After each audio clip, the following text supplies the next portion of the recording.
Price Lord. வார்த்தையின்படி தான் வாழ்க்கை. புலம்பல் 3:22 நாம் நிர்மூலமாகாதிருக்கிறது கர்த்தருடைய கிருபையே, அவருடைய இரக்கங்களுக்கு முடிவில்லை. ஆமென். இந்த நாளில் இதை பார்த்துட்டு இருக்கிற உங்களை பார்த்து ஆண்டவர் சொல்கிறார், நீங்கள் நிர்மூலமாகாதிருக்கிறது கர்த்தருடைய கிருபை. ஆமென். உங்களுக்கு ஆத்மாவுக்கு விரோதமாக எவ்வளவோ சேதங்கள் வந்திருக்கும், எவ்வளோ விபத்துக்களை நீங்கள் தாண்டி வந்திருப்பீங்க.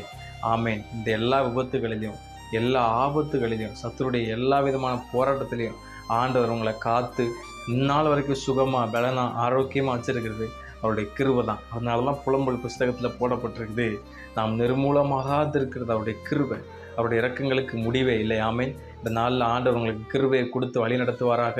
அவருடைய இரக்கங்கள் உங்கள் பிள்ளைகள் மேலே, உங்கள் மேலே, உங்கள் தலைமுறை மேலே இருக்கும். ஆமென். கிருபை இந்த நாளில் உங்களை சூழ்ந்து கொள்ளும். அவருடைய இரக்கம் நீங்கள் போகிற இடத்துலலாம் உங்களை பாதுகாத்து கொள்ளும். தயவு கிடைக்கும். கிருபையினால் ஆண்டவர் உங்களை நடத்துவாராக. Amen. God bless you. Amen.